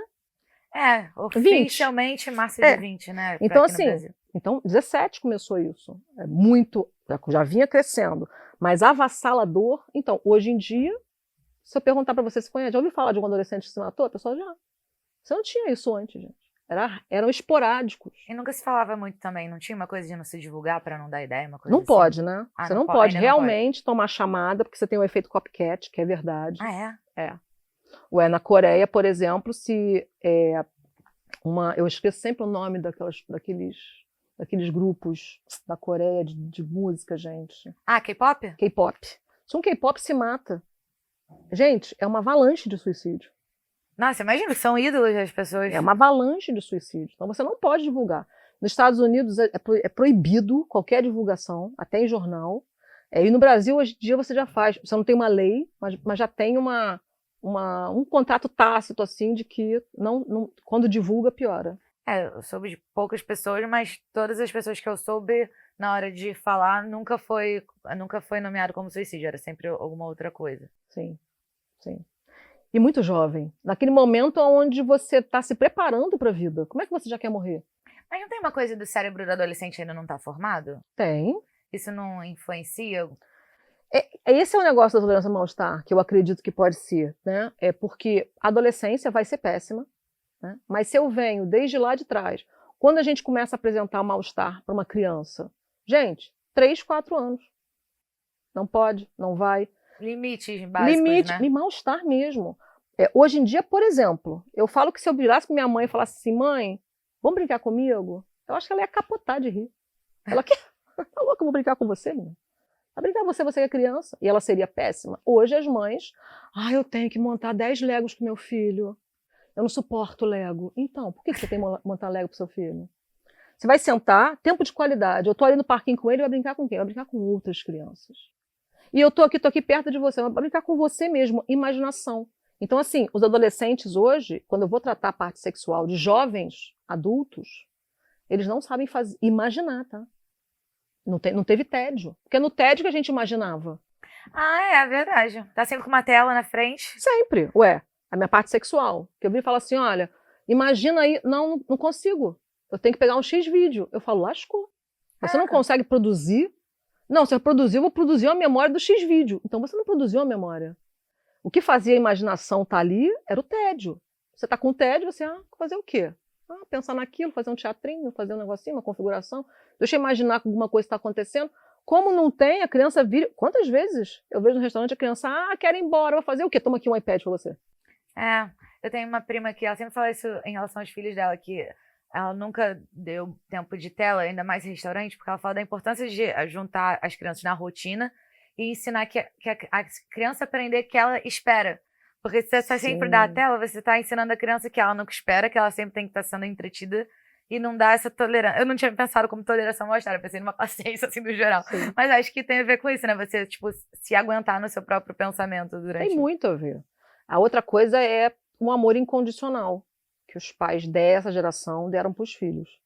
O que é isso? Os pais não têm que amar os filhos incondicionalmente? Não. Hoje em dia a gente sabe que não. Mas o que é isso, Fabíola? Amar para não amar incondicionalmente. Né? Então, o que é amar sem condições? É qualquer coisa que o filho seja, eu amo esse filho. Mas isso é o que todo mundo fala, isso é fantástico, isso é aceitação, concordância de tudo. O que os pais falam para o filho hoje? Eu quero só que você seja feliz. Gente, ser feliz é a pior missão que você pode dar para um filho. Porque felicidade é momento. Então é melhor você mandar ele ser um juiz. Que é mais fácil. A pessoa fica com mais paz de saber o que tem que fazer, né? E ele vai procurando essa felicidade. Cadê felicidade? Eu não preciso ser nada, é só ser feliz. E eu quebro isso quando eu falo o seguinte, então, seu filho só pode ser... você vai amar ele incondicionalmente. O importante é ele ser feliz. E se ele falar com você que ele tá super feliz sendo traficante de drogas? Tá ótimo. Não é isso, né? Que você vai amar ele, louco. Você vai ficar admirar? Que eu admiro você, que traficante da mamãe. O que é? Cocaína, mas o quê? Tem que subir, hein? Vai pegar lá fora coisas. Não. Porque a pessoa fala isso, mas na verdade ela quer dizer outra coisa, né? Ela quer dizer que ela quer que o filho tenha sentido de vida no final das contas. Isso. E não quer dizer... Então essa criança, ela perdeu o referencial de que ela precisa ser... Sentido de vida tem a ver também com o que eu preciso ser também para minha história. De onde eu vim, quem eu sou, para onde eu vou, é uma continuidade. Tem um livro que é Longe da Árvore, eu escrevo, é o Salomon, eu sempre soube o nome dele. É uma história fantástica, que ele é de uma família aristocrática americana, e ele falou abertamente que era homossexual, e os pais, muito retrógrados, expulsaram ele de casa. Ele falou assim, eu vou sumir daqui, eu vou ser o top do mundo, e vocês vão ter que me engolir. Ele saiu e ele virou o top do mundo. Ele virou o pesquisador, o cara. Então, assim, é um cara referência. O que ele foi pesquisar? Relações paternas. Isso. Foi fazer tudo o que ele quis. E aí ele não saiu da depressão. E ele, gente, o que é isso? O que está acontecendo? Ele escreve um livro, não sei o que da meia-noite, eu sempre esqueço o nome, que é um livro de depressão, que é fantástico. É o livro que eu sempre dou para paciente. Sol da Meia-Noite? Sol da Meia-Noite. E é fininho, então e é uma reflexão pessoal dele, e aí ele se dá conta de quê? De que ele ter rompido com a família dele de origem, a conta não fechava. Ele veio de algum lugar. Então ele volta e fala, então, vocês não vão conseguir me aceitar como eu sou, mas eu também não aceito vocês como vocês são, mas vocês são meus pais. Como é que a gente faz para ter esse convívio? E, na verdade, quando ele volta, os pais estão extremamente arrependidos do que fizeram, né? E extremamente orgulhosos dele. Então ele fala, caramba, nesse momento eu vi o meu sentido. Ele nunca deixou de pesquisar relações paternas, preconceito dos pais. Virou a missão dele, a dor que ele teve. Já era o sentido dele. Mas o que está faltando para mim? Se eu consegui tudo sem eles. Então ele ficou milionário, ele é de uma cadeira, esqueci a universidade, top de uma cadeira, o cara fora daquela cadeira. Mas o que faltava? Faltava de onde eu vim. Então longe da árvore é isso. Que eu vou cair muito longe da árvore, eu vou querer saber de onde eu vim, qual a minha história, mesmo que ela seja ruim. Mas, por exemplo, quando uma pessoa tem uma mãe narcisista, um pai narcisista, não falam que normalmente, nesses casos, é importante a pessoa estar distante? Como é que lida com isso nesse caso? Uma mãe narcisista, a frase que a gente usa sempre é só a informação cura. Por que só a informação cura? Porque uma mãe narcisista deixa um traço nessa filha, principalmente na filha, no filho também, mas principalmente na filha mulher, que é um traço que você nunca vai ser boa o suficiente para essa mãe, nunca, né? Então, a recomendação é que só o conhecimento cura quer dizer o quê? Eu começo a ver que não é meu. Porque durante uma vida inteira, essa pessoa foi formatada para achar que a culpa era dela. De tudo que a mãe está sentindo de ruim, de tudo que a mãe não conseguiu realizar. Então, esse conhecimento faz com que ela comece a se libertar disso. E aí ela vai diminuindo. Eu falo que ela bota um relacionamento em manutenção. Né? Sim. Ela não rompe. Não rompe, então. Algumas pessoas rompem, né? Rompem porque, assim, passa da medida. Mas percebe? Até quando eu rompo, eu não rompo. Porque tá na tua cabeça. O que ela colocou já... A pessoa foi a formadora da sua base.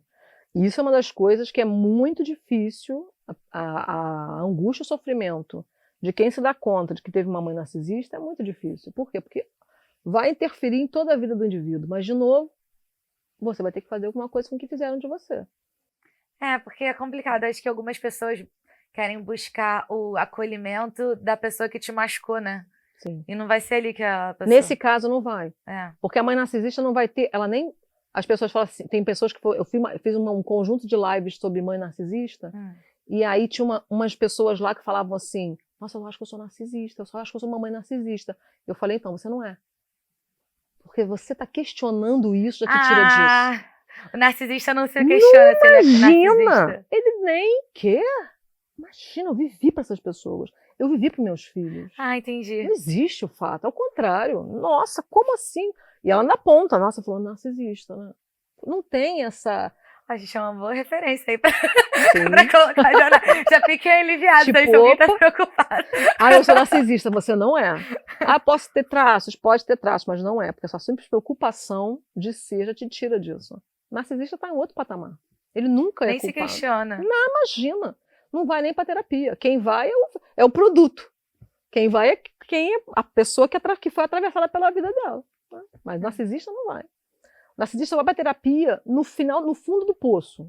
Quando tiver sem ninguém na vida. Quando não tiver, porque o narcisista, o símbolo que a gente usa é o Sol.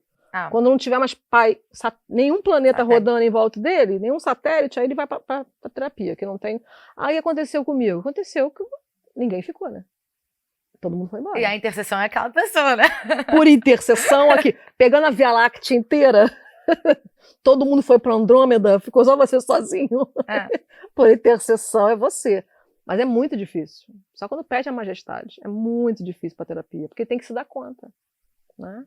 E sobre isso que você estava falando, de tolerância ao mal-estar, até a questão de narcisismo, porque também está ligado um pouco à autoestima, né? Como é que a gente pode medir a saúde da nossa autoestima e o que são os elementos para a gente ter uma autoestima saudável? O que acontece? Autoestima. Todo mundo, né, vai ter algum problema de autoestima. Por quê? Porque, vamos lá, o ser humano é o único animal que nasce já com regra social. Né? Então já bota... Não tem... O único.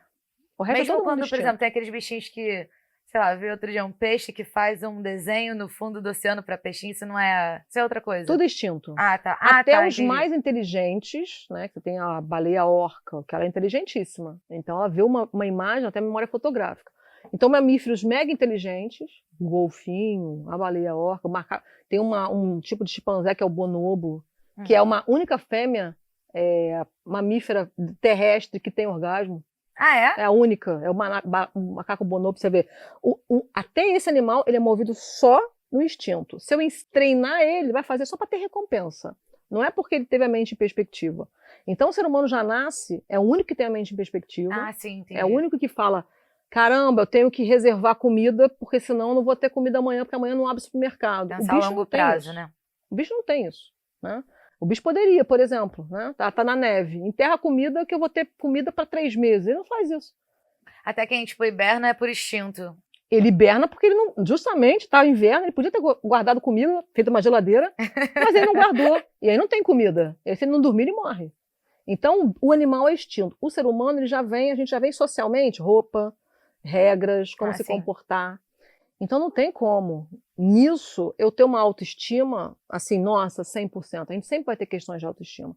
E a família de origem é muito importante para isso também, mas alguma questão sempre vai ter. Até se a sua família de origem foi acolhedora. A autoestima é a diferença de autoconfiança. A autoconfiança é o quanto eu acredito que eu posso fazer aquilo ali. Autoconfiança não depende do outro. Tem a ver com uma competência sua. Isso. Eu acredito que eu sou competente nisso. Eu vou lá e executo. Tá. Né? Eu falo a respeito de basquete. Então, eu tô sozinha numa quadra de basquete. Eu bato a bola, jogo lá de trás, faço uma cesta de 3, que beleza. Se chegar um time aqui, pode ser que eu consiga. Eu vou elaborando a minha autoconfiança. Dependeu de mim. Né? De eu acreditar que eu poderia, de eu tentar e de eu ver minha aptidão. A autoestima começa lá atrás. A autoestima sou eu ser amado pelo que eu sou. Independente da minha competência. Não pelo que eu produzo. Ah, entendi. Né? Então, isso é lá atrás. Por exemplo, quando o aluno, aquele top aluno, só tira 10. O dia que ele tira 7, ele chega em casa e fala, caramba, desesperado, e tira 7. O pai vira e fala, caramba, por que você tirou 7? Não sei o que aconteceu. Ao invés de virar e falar assim, o que aconteceu com você? Como é que você tá? Tá com alguma coisa? Tá sentindo alguma coisa? Um é pelo que eu sou, como eu estou, mesmo quando eu não tiro 10. Mesmo quando eu não sou excelente. Né? Então, o que a criança registra? Eu só tenho o afeto e a admiração desses indivíduos quando eu produzo alguma coisa. Mas então a nossa autoestima está sempre ligada com uma certa validação do outro? Sempre. Não tem como a gente cultivar alheio do mundo? Vou te falar, as pessoas falam que sim, né? Se você pegar cientificamente a autoestima como a capacidade que eu tenho de ser amado por quem eu sou, ser amado é pelo outro. Porque eu tinha visto em algum lugar que era assim, autoestima não é bater no peito e falar eles vão gostar de mim. Autoestima é bater no peito e falar tudo bem se eles não gostarem. O que acontece? Eu registro disso, tudo bem se eles não gostarem, pode ser autoestima porque eu fui amado pelo que eu sou. Tá. A capacidade de eu ser amado. Eu tenho essa sensação, eu já vim com essa crença de que eu vou ser amado pelo que eu sou. Então a autoestima já está num lugar diferente. Então eu posso chegar e falar, bom, eu posso ser amado pelo que eu sou, sim. Mas... E não vai ser esses caras aqui especificamente que vão me validar. Isso, né? Mas a conta só fecha nessa história aí se quando alguém vier e falar que não me ama, eu realmente não me importar. E não acontece. Não acontece. Então é a pessoa que vai se cercar, não, eu me amo como eu sou. Ok, você ama como você é, me amo como eu sou. Alguém vira e fala assim, poxa, eu não acho que você é bonita, não acho que você tá bem. Mata essa pessoa, que essa pessoa pergunta isso. Ué, como assim? Eu com ascendente em Leão, se alguém não gosta de mim, eu falo, não, como é que é Como assim? Então percebe? É tão difícil eu virar e falar assim, poxa, eu fiquei extremamente chateado que a pessoa falou ali que não gostou. Pô, a pessoa virou e falou assim, poxa, esse podcast, caramba, vocês não falaram nada com nada. Eu não me importo. Claro que eu me importo. A gente tá aqui, a gente veio pra cá, tem uma equipe toda aqui, um monte de gente. Como é que eu não me importo? Me importo. Eu não vou mudar minha vida por isso. Que é o que é muito... Quando a autoestima é muito baixa, que isso é um problema, a pessoa muda a vida dela pela opinião do outro. Isso é muito complicado. Eu vejo gente que tem baixa autoestima que nem sai de casa, não se relaciona com as pessoas. Não... Isso é só baixa autoestima? Tem esse nível de poder te paralisar, assim? Autoestima tem, mas também, de novo, a baixa tolerância ao mal-estar. Então, só o enfrentamento pode me dar alguma resposta diferente. E as pessoas acham, e isso é uma coisa que a logoterapia, o sentido de vida também fala, tem pessoas que vão se isolando para não sentir dor. E aí a conta não fecha, justamente porque isolado eu não me conecto, então eu não sinto também o amor. Eu não tenho conexão com as pessoas. Então isso faz sofrer mais do que se eu tentar me conectar e me machucar uma vez ou outra. Basicamente assim, você se expor, se arriscar e correr o risco de se decepcionar é difícil, mas você ficar isolado, sem se relacionar também é difícil. Você tem patológico, e é patológico. Como assim? O ser humano precisa de conexões. Tá. Isso é uma das coisas que nessa pesquisa, com os ateus, apareceu lá, conexões. Motivos pelos quais viver. Porque lá na pesquisa do Viktor Frankl, e da pesquisa das pessoas religiosas, eles falam, não, eu tenho vários motivos pelos quais viver. Um deles é a fé. Quando você vai para uma pesquisa de ateu, né, que não tem, vou morrer, vou virar adubo, a frase gerente que aconteceu foi essa, as conexões me fazem estar vivos. Por que eu não posso morrer hoje? Porque tem gente que depende de mim. Porque tem pessoas que dependem de mim. Só vão ter pessoas que dependem de mim se eu construir as conexões. Se eu tenho um sentido de vida maior, então, caramba, eu tenho uma profissão, uma missão, que pessoas estão me esperando lá para serem atendidas. Então, isso muda até o seu humor. Eu acordo de manhã, caramba, eu tô péssima, mas o meu sentido, por isso que eles falam que o sentido de vida, ele transcende. Então, uma mãe, às vezes, o sentido de vida vai estar em... Só não tem como estar em uma pessoa, tem como estar em filho, tem como estar em carreira. Porque é o quê? Caramba, eu tô péssima hoje. Hoje eu não levantaria, mas é a mais acima de mim. Eu tenho isso para fazer. Né? É quando o porquê é muito forte, ajuda a pessoa a ter consistência, Sim. né? Eu vi que algumas pessoas, digamos, a pessoa que tem que acordar cedo, sei lá, por exemplo, né? As pessoas que conseguem fazer uma tarefa com consistência, porque ela tem um porquê muito forte. É porque tal pessoa depende de mim. Se eu não fizer isso, a pessoa vai ter um problema.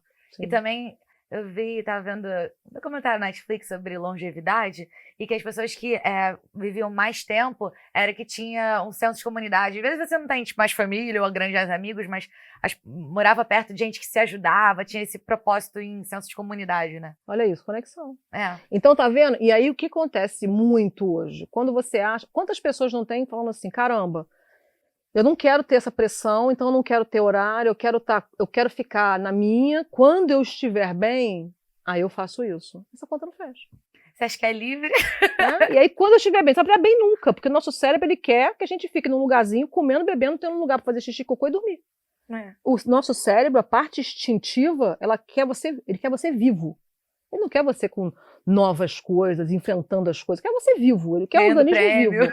Imagina, eu ali, tendo ansiedade de fazer coisas novas, mas quando eu não faço isso, então quantas pessoas falam, caramba, então eu saí da pressão, eu larguei isso aqui, eu estava com burnout, saí dali, fiquei ali, não tenho regra, não tenho horário, quero me sentir melhor, durante um tempo eu me sinto melhor, depois eu me sinto vazio, porque eu não tenho sentido, ninguém está me esperando ser alguma coisa, ninguém espera nada de você.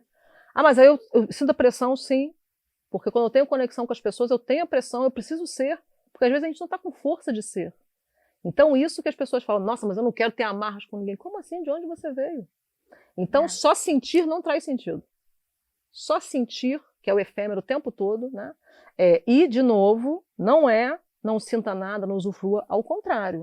O ser humano que está ali, aquela pessoa que está ali psicótica, até quando a pessoa está usufruindo, ela tem que estar aprendendo alguma coisa. Tem gente que é assim mesmo. Pelo amor de Deus, né? Vamos ver uma comédia romântica? Não, tem que ser um filme que vai me ensinar alguma coisa, para anotar coisas. Não posso ter tempo ocioso. Né? Desliga, porque eu também entro em curto-circuito.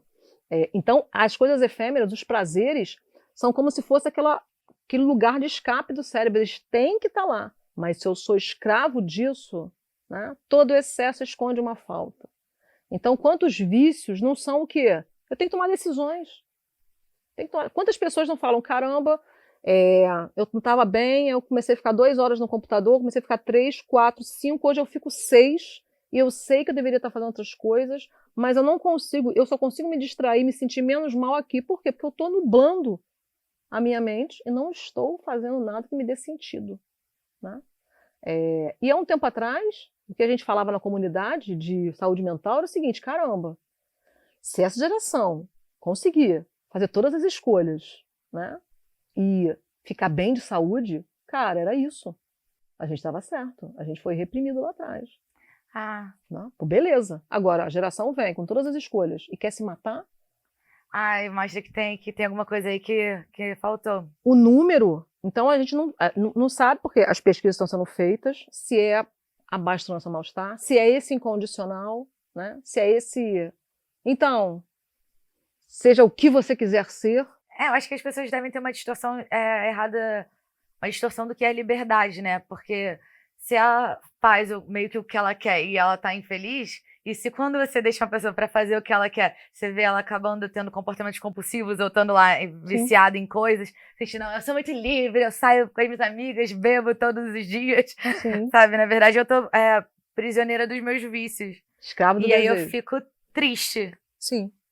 Porque aquele escape não supre se eu não tenho de onde me escapar, né? Se eu não tenho uma necessidade de um escape. Sim. Não. Ou necessidade de escape, não, digamos. É legal ter alguns escapes, momentos de ócio, quando você tá tendo uma função. Se você não tá tendo função e tá se dando todos esses escapes... Sim. E é muito mais prazeroso. Você tem uma função e tem um escape. Eu muito. mereço esse escape aqui. Né? Eu mereço esse escape aqui. E o que tá acontecendo muito, que aí assim, por exemplo, se eu faço todas as escolhas, faço tudo que eu quero, por que eu tô infeliz? O que tá acontecendo muito? Eu tô infeliz por causa do meu pai e da minha mãe. Meus traumas. E não é porque você não comeu uma fruta. Há 2 meses. E aí é outro recorte que eu falo, responsabilidade da geração nossa, né? Porque, ai, nossa, eu vou suprir tudo seu. Então esse adulto continua achando que alguém tem que suprir, alguém é culpado por isso que está sentindo ruim, mal. E não é. Tem um livro que é o Iluminismo, se eu não me engano é do Pinker, que ele coloca o seguinte, a humanidade nunca esteve tão boa. Sim, eu penso isso também. Caramba! Estamos cada dia melhor. Então, assim, nunca teve o número de abuso, de violência de pais com filhos. Isso caiu tanto. Então, como que essa geração é muito mais traumatizada do que a outra, que apanhava? Então, não é sobre isso. É sobre você é adulto agora. É com você. Não é mais com ninguém. Se você está infeliz com seus comportamentos, não é porque você sente coisas ruins a respeito da sua família, é porque você está tomando decisões ruins. E tudo bem. Tome outras. Né?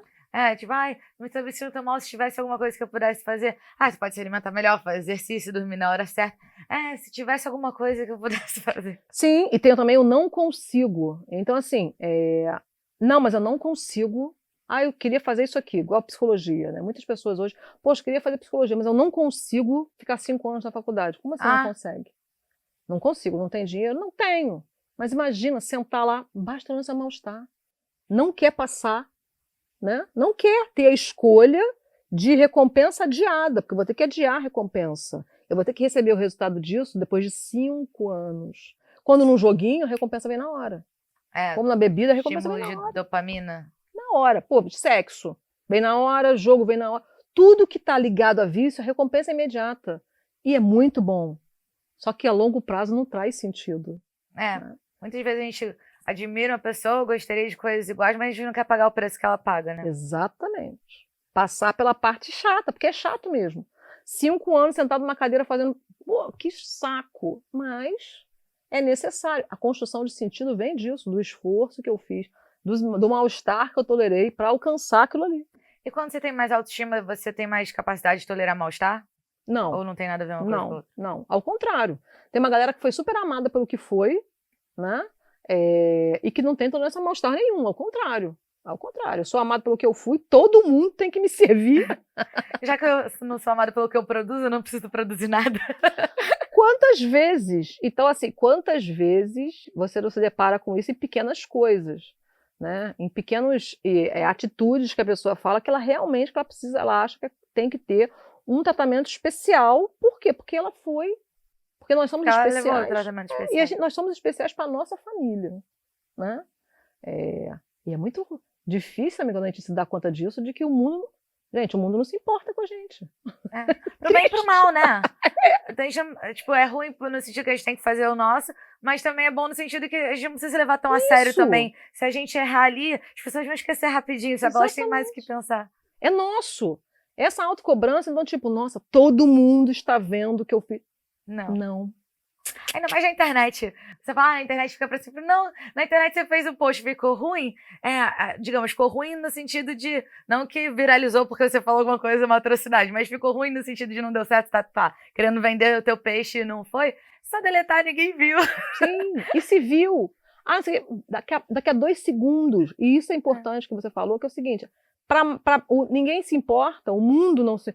O mundo é bem maior, né? Nós somos desse tamaninho, né? Você pega uma... Eu estava vendo esses dias aquelas estalactites que vão se formando.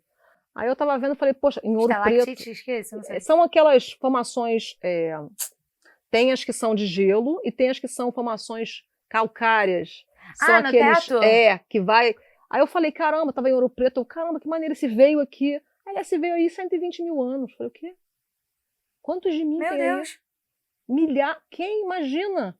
A gente não forma nem 1/1000 daquela estalactite, o tempo que eu tenho aqui.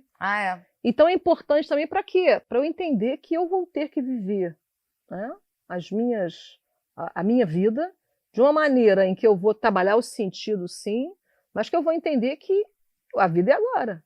Né? As pessoas pegaram a vida agora para viver só o efêmero. Né? Não é isso. A vida é agora Então, há quanto tempo anda, de quanto tempo está o seu propósito?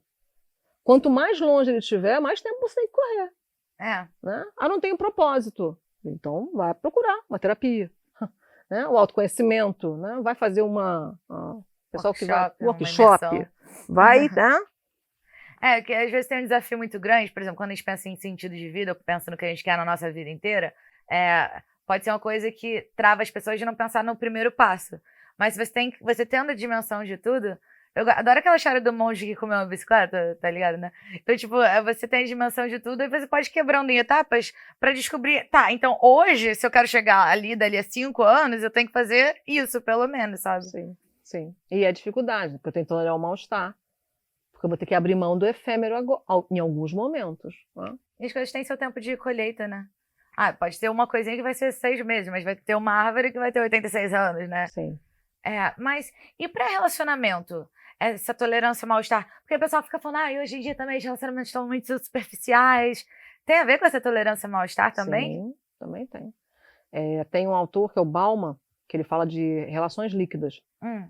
E ele, lá atrás, ele já falava, olha, vai vir uma época onde as pessoas não vão ter tempo de resolverem problemas, né?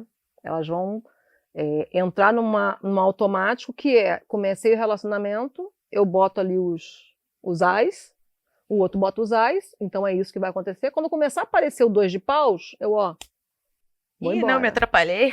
Nossa, não sabia que você tinha isso aqui. Quando, na verdade, uma relação, ela tem que ter concessões. Concessões é o quê? Não é eu tô certo, você tá errado. Concessões é como é que a gente faz para do 880 a gente chegar num caminho. Como é que a gente caminha junto aqui? Pô, não conseguimos caminhar juntos. Né? Então, hoje em dia, também a linha do sentido de vida fala para você, nós precisamos nos conectar com pessoas que têm virtudes e valores compatíveis com os nossos. Né? Então, o que é isso? Eu tenho a virtude de lealdade. Né? Lealdade é diferente de fidelidade. Fidelidade é conjugal. Sim. Lealdade por exemplo, eu tenho um amigo e um amigo, eu falo que eu boto lá no extremo. Eu recebo uma ligação e, poxa, o amigo deu um tiro numa pessoa. Caraca, ele tá errado, mas eu vou lá ajudar. Porque eu sou leal a ele. Não é tipo, nossa, você tá... Se eu virar e falar assim, caramba, vou condenar você, você tá condenado, cancelado. Lealdade mesmo quando você estiver errado, eu vou estar com você ali. Mesmo quando, sei lá, se for uma coisa que sai dos seus valores. Aí você tem aqui, ó, lealdade, aí vai ter, na lealdade, vamos pensar que na lealdade teve uma traição, né? Eu não vou execrar você, né? Mas você rompe um contrato aqui muito importante e a gente vai ter que, né, descontinuar esse contrato aqui.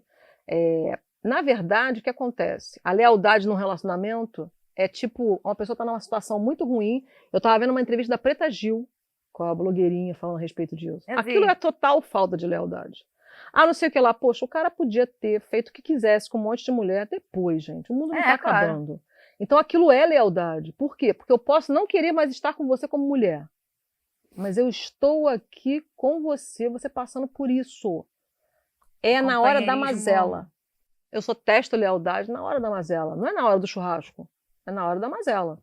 Então, quando eu me conecto com pessoas que têm valores e virtudes parecidos com os meus, né, vai ser mais difícil de eu pegar caminhos diferentes. Então, a pessoa que tem ali, a pessoa que é mitomaníaca, a pessoa mente no automático. Se ela está com uma pessoa ali que tem a virtude de justiça, né, honestidade, gente, tem uma incompatibilidade. Mas se a pessoa mitomaníaca, ela também vai estar fingindo que tem as mesmas virtudes, né? Mas aí, de novo, é igual o miolinho do pão do João e Maria. Né? Eles foram indo, deixaram o miolinho do pão. Tem rastro. Passarinho pode vir comer, o cara pode fingir que não, mas tem rastro.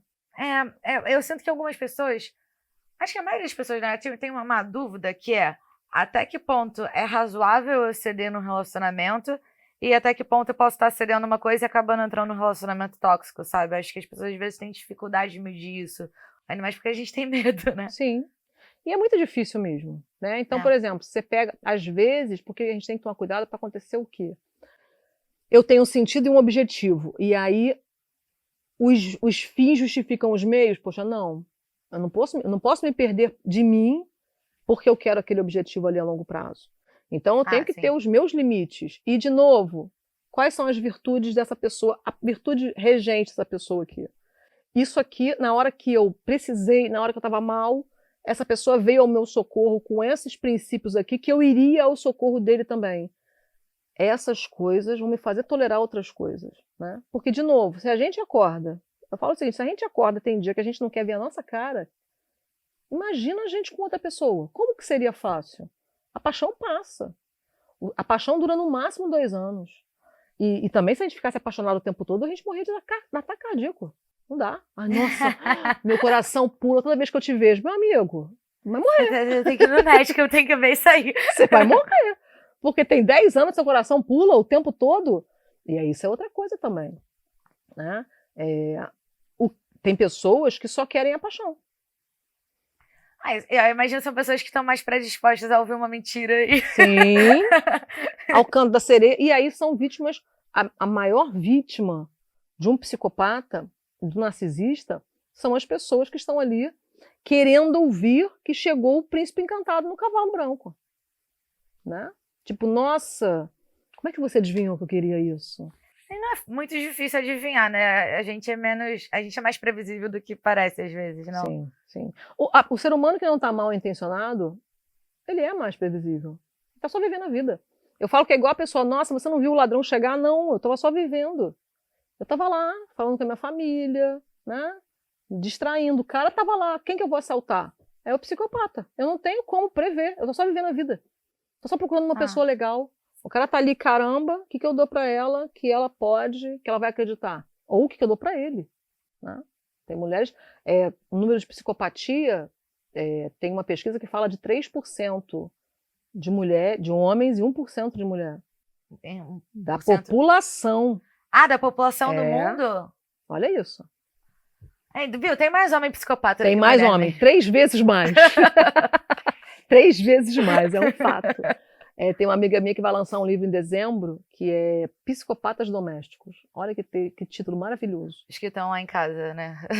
Psicopatas Domésticos. E aí vai lançar o livro de experiência pessoal e mais a parte científica do que ela passou.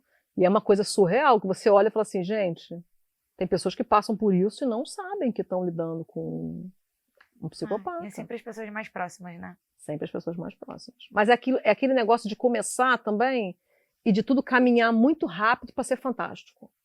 E aí, quando quebra a cara, como você viveu o fantástico, você fica só pensando o que você pode fazer para voltar aquilo. Sim. E é isso, né? Quando você ficou muito fantástico, você botou muito investimento, quando começa a coisa a dar errado, você meio que nega primeiro, não está acontecendo não. Isso é uma outra coisa também da terapia de responsabilização. Eu falar, caramba, problema, deixa eu resolver, vou tentar resolver agora, para que a gente não carregue isso aqui, né? Para uma história para sempre. A gente tentar resolver agora. Isso é uma das coisas também, a sua responsabilidade em cima das questões que você está vivendo, né? Porque às vezes a gente faz, não, deixa pra lá, tão fantástico, né? Eu paguei tanto preço tão alto ficar aqui. Fabíola, deixa eu aproveitar que você é sexóloga e fala aí pra gente, principalmente para as mulheres que estiverem ouvindo, o que a gente pode fazer para melhorar a nossa vida sexual, o que você tem aí para dizer pra gente? Sim. É o que acontece. Hoje você tem a parte da sexualidade feminina, e a sexualidade feminina sempre foi atravessada por um tabu social, né? Aí, de novo, senso crítico. Tem um tabu social, mas também tem uma parte que eu acredito ser biológica, com a minha linha de especialização. E aí você entra numa outra dinâmica hoje de briga, né? Porque se você fala de ideologia de gênero, você não tem biológico específico feminino. Né? E aí seria tudo construído. Que seria todo mundo, mesma coisa, não tem diferença de sexualidade feminina para masculina, só tem para feminina por conta da educação social. Eu não acredito nisso. Eu acredito que a mulher tem, e são estudos, né? A mulher tem sim a parte social que não é validada na sexualidade. A gente cresce ouvindo centro de direito. E assim, literalmente isso. A gente não tem validação, porque, por exemplo, você tem com 13, 14... Eu tenho 3 filhos homens. Com 12, 13, 14 anos, você sabe que eles estão no banheiro há um tempão, você sabe o que eles estão fazendo, eles estão se masturbando. E aí, o que acontece com os pais? Quando esse filho sai do banheiro, você vai falar assim, olha, querido, tá? A conta do gás, faz o seguinte, deixa a água ligada, né? Mas não deixa a água quente ligada não, que eu sei que você vai ficar um tempão no banheiro agora. O que eu estou fazendo com essa pessoa? Eu estou validando que eu sei o que ele está fazendo que tudo bem ele fazer. Eu não tô virando e falando assim, nossa, você tá se masturbando, que good boy. Não. Mas, de alguma maneira, eu humanizo o comportamento. Naturaliza. Agora, e eu valido. Aquele adolescente que está se conhecendo, hoje não, que você tem internet, que é uma antecipação, né? Mas ao longo da história, aquele adolescente está se conhecendo, ele fala, caramba, então eu não sou um bicho de sete cabeças, né? Eu não sou um monstro. Isso aqui era para estar acontecendo mesmo. E aí eu vou procurar conversar com alguém, ou não, enfim, foi validado. Nunca que vai acontecer de uma menina sair de um banho que está demorando e a mãe falar, e aí, ou o pai, e aí, hein? Tava lá, hein? Tudo bem, tá? Nunca vai acontecer. Não aconteceu e não vai acontecer. Né? Então, essa é a parte social que é complicada na validação da sexualidade feminina. E que atrapalha muito, né? Já faz a gente se sentir culpada de coisas que deviam ser naturalizadas também. Atrasa o descobrimento, atrasa um monte de coisa. Então, ponto. Isso é uma coisa. A outra coisa é a biologia da sexualidade feminina. Então, quimicamente falando, que eu falo que é o incontestável, né? Quimicamente falando, você tem Marcel Johnson, foram as primeiras pessoas a pesquisarem o comportamento sexual. Era um casal, ele era um médico, ginecologista e psiquiatra, e ela era a enfermeira-chefe dele. Então, eles começaram a fazer pesquisas numa universidade, que eu esqueci o nome, e com comportamento. Eles pegavam pessoas da universidade, professores, que hoje em dia é proibido, né? E tipo, faz sexo. Faz sexo e fala pra mim o que tá acontecendo. Então era sonda, era isso, era exame de sangue. E aí isso foi comprovado. Enquanto eles estavam fazendo? Enquanto eles estavam fazendo. Com o cabo... e tem filmagem, tipo de dormir, né? Tudo. Filmagem e várias coisas saíram de traços ali. Ele tinha começado, os dois tinham começado a pesquisar isso num prostíbulo. Mas eles viram que estava um corte enviesado, porque a sexualidade ali tinha outro objetivo. Eles falaram assim, caramba, vamos para pessoas que a sexualidade vai ter um dia a dia comum. Né? Mas pegou a galera que estava lá, eram pessoas que já tinham algum vínculo, ou era só gente que estava por lá mesmo? Às vezes era professor, às vezes era aluno, pegou a galera. Tá. Né? Quem colocava lá de candidato, ia para lá e sabia que ia ser observado, filmado, tudo. Mas aí, peraí, deixa eu entender. 57, 57. 57. Mas deixa eu só tirar uma dúvida assim que surgiu. Digamos, eu passei lá, vi o panfleto, aí eu pensei, não, vou me voluntariar pela ciência. Sim. Eu trago a pessoa que eu vou fazer? Não. Ou eu aceito alguém que escolheu? Tem a pessoa lá. Vamos pensar que é antes da AIDS, numa época que a sífilis estava erradicada, né? A sífilis, infelizmente, volta agora. Eu não sabia que a sífilis já foi erradicada. Foi erradicada. A sífilis voltaram? Retornou agora de falta de cuidado mesmo, de falta de medo. Pessoal fica né? Vambora, sífilis, né? A sífilis não grita. Você tem que fazer um exame específico para sífilis. Então, ele estava lá nessa pesquisa e ele começou a ver coisas a respeito do comportamento. Uma das coisas era o homem excitado. O homem excitado, ele tem uma química que ele tem uma baixa extrema de serotonina. O que é serotonina? Serotonina é um neurotransmissor ligado à atenção. Então, a gente está aqui, tem várias coisas, tem dopamina, mas a serotonina, que tem que estar alta, para a gente estar ligado, porque eu vou falar, vou responder, né? Se ele falar alguma coisa comigo, eu estou com a minha serotonina alta. Eles também, em consequência, mas na excitação masculina, essa serotonina baixa drasticamente. Então quer dizer o quê? Que ele deixa de estar atento ao ambiente e fica atento na cópula. E o da mulher aumenta. Então, excitada, ao contrário. Prestando atenção nos meus ângulos. Essa serotonina que está aqui, ela triplica, quadriplica, ela aumenta. Serotonina não era da felicidade, não? Dopamina e serotonina e ocitocina juntas são felicidade. É uma química. É um grupinho. Isso. E aí, como essa serotonina aumenta muito, a mulher fica hipervigil. Pum! Então tipo, biologicamente não é só isso. A gente achava que às vezes era porque a gente sofre pressão estética, fica muito com medo. Isso. E aí com medo. E aí, por exemplo, isso é uma explicação, por exemplo, que às vezes casais com filhos pequenos, eles estão ali, que a criança acorda o tempo todo, e a mãe vira, no meio da relação sexual, a mãe vira e fala assim, a criança está engasgando ali do quarto ao lado. E o pai fala, não tá não, eu não tô ouvindo nada, você tá louca? Porque ele não está ouvindo. Ele está focado no sexo e ela está ouvindo até o alfinete que caiu na sala. Olha como é que isso é antitesão. biologicamente falando. E qual a explicação biológica para isso? Né? Quando você vai testar esse animal, é a mesma coisa.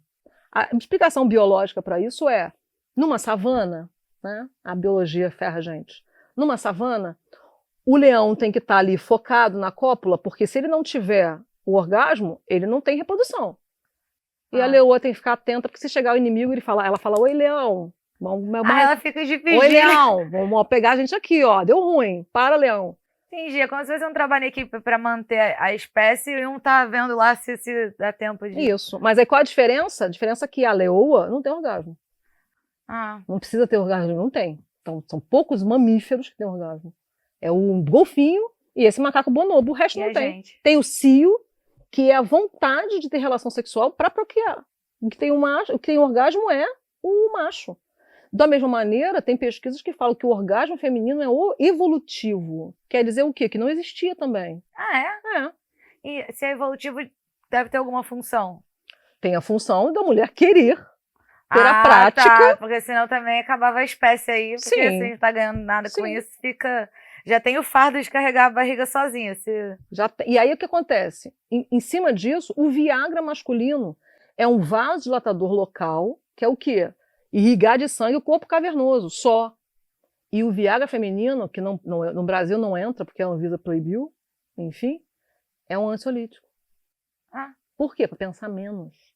Baixa esse nível de serotonina, pensa menos. Então, tá na execução ali, então às vezes a mulher vira e fala assim, caraca, o cara é horroroso, pô, todo se achando lá, e a mulher linda, toda preocupada, o ângulo. Né? Por quê? Porque biologicamente você tá ali, a sua excitação aumenta a sua tensão. Mas a gente, tendo isso em mente, deve ter coisas que a gente pode fazer mesmo sem esse Viagra feminino aí. Várias coisas. Uma das coisas é conhecer sua sexualidade fora da relação sexual. Porque isso é outra coisa também. Aí essa parte social atrapalha. Como eu venho com essa sexualidade ali no tabu, eu pego a minha sexualidade e eu entrego ela literalmente na mão de alguém. Ou do meu parceiro, da minha parceira. Tem gente que não sabe brincar sozinho, né? Toma aqui, ó. Faz alguma coisa com isso aqui que eu não sei o que fazer e o que eu faço tá errado. Né? Então... eu já ouvi gente falando, meu parceiro sabe mexer nos botões melhor do que eu mesma. Tipo, será que de repente você não devia ver aí como é que tá seus botões? Complicado. E assim, complicado até pro parceiro ou parceira. Né? E aí você vem para uma outra dinâmica que isso são coisas das quais a gente não pode pesquisar. Né? Que o politicamente correto não deixa a gente pesquisar. Uma coisa que eu acharia interessante pesquisar, por exemplo, por que mulher finge orgasmo? Até as modernas. Eu já atendi casais de lésbicas, que uma delas fingia orgasmo. Caramba, então cadê? E por quê? Alguma coisa de agradar a parceria, que aí não é um homem. A parceria. Então o que acontece com isso? Eu vou falar que eu tô sentindo um prazer, né? E que eu não tô sentindo. Então a pessoa não vai aprender. A pessoa tá numa reta ali, e claro que tem uma interferência de quê? Homem, por exemplo, o sexo que o homem aprende a fazer é um sexo para masturbação. O sexo do X-vídeo, aquele sexo pancadaria, é um sexo para masturbação. E a pornografia atrapalha muito. Muito, muito. Não tem educação sexual. Além de... Bom, a questão da dopamina também, né? Se você sente prazer só olhando aquilo... Eu tenho um amigo que ele falou que ele hoje em dia prefere ficar trocando nude do que de fato ter que até o encontro e ter o trabalho. É uma geração. Eu estava vendo hoje, fazendo a revisão num artigo de vício em pornografia e masturbação. Porque você tem na masturbação uma recompensa imediata, você não tem avaliação do outro, então não tenho que ir lá conversar, falar, preocupar se ele ou se ela estão sentindo prazer. Eu vou ter resolução, mas aí o que eu faço? Eu não estabeleço conexão também. E aí fica triste. O sexo também é conexão. E aí, vícios, bebida, orgasmo, são vícios para o cérebro muito poderosos. O orgasmo, então, só a malhação braba e o orgasmo que produz ocitocina. Ocitocina não, é endorfina. Só os dois. Então, o cérebro fala, vai lá de novo. Vai lá de novo. Mas aí eu vicio num comportamento que vai me isolar até do convívio com outras pessoas. Eu tava vendo que o pessoal fala desses robôs, né? Estavam desenvolvendo uns robôs voltados para as pessoas que são solitárias. E acaba que normalmente são pessoas muito disfuncionais também, né? De não consegue lidar com gente de verdade. Gente, tem fantásticas, tá? Tem sexy dolls, depois você joga no Google. Gente, elas são perfeitas, elas e eles. E até personalidade, não é? Tudo, e são quentinhos, não é que é gelado. É? Você liga na tomada. Aí tem lá como lavar tudo. A prova d'água. Você escolhe o peito, escolhe a bunda, escolhe o órgão sexual, se é grande, se é pequeno, se é moreno, se é mulato, se é negro, se é branco, se é oriental. São caríssimos, são 3, 4, 5 mil dólares. Você fica ali esperando. O que eu achei legal é que eu vi que dava pra escolher personalidade. Que dava pra você pegar uma pessoa mas que é mais que eu tô falando não fala. Ah, não fala? Não, não fala. Pra algumas pessoas vai ser até melhor, né? Mas tipo, não, pelo amor de Deus, eu quero um que não fala. Eu quero um que não fala, por favor. Mas aí nisso acho que as mulheres ficam em desvantagem, sabe? Porque eu acho que o homem tem muito mais válvula de escape para essas coisas do que a gente, não? Sexualmente, por isso que é importante a masturbação feminina, porque aí se eu colocar no elemento natural, sim. Então, a sexualidade, se a mulher deixar, né, se ela deixar e não cuidar da sexualidade dela, ela passa a vida sem ter necessidade de sexo. Isso é muito triste. Né? Tem mulheres que passam a vida sem necessidade, não gosto disso não. Eu já ouvi de pacientes lindíssimas o seguinte, o casamento é perfeito, se não tivesse sexo ia ser perfeito. Oi? Mas como assim? Então olha como é que isso vem enviesado, como essa sexualidade não foi cuidada, como ela deu na mão de uma pessoa que não tem também a responsabilidade de descobrir todos os pontos dela, porque o sexo é nosso. E como ao longo do percurso ela fala que o casamento seria perfeito se não tivesse sexo. Oi? Qual a diferença de um grande amigo e de um marido e de um parceiro, de uma parceira? Sexo. Gente, é o sexo. Mas então, digamos, não é natural as pessoas não gostarem de sexo. Normalmente as pessoas que não gostam de sexo, elas, tipo, principalmente se forem as mulheres, talvez elas tenham que se aprofundar melhor e se conhecer mais, é basicamente isso? Aí a gente entra em outra briga. Porque DSM-5, no último manual, DSM é o Manual Psiquiátrico Americano. Ele colocou a assexualidade como uma função de uma queixa, sim. mas que as pessoas podem ser assexuais sem queixas psiquiátricas. Eu tenho vários contrapontos a respeito disso, mas, de novo, não tem embasamento científico para discordar, né?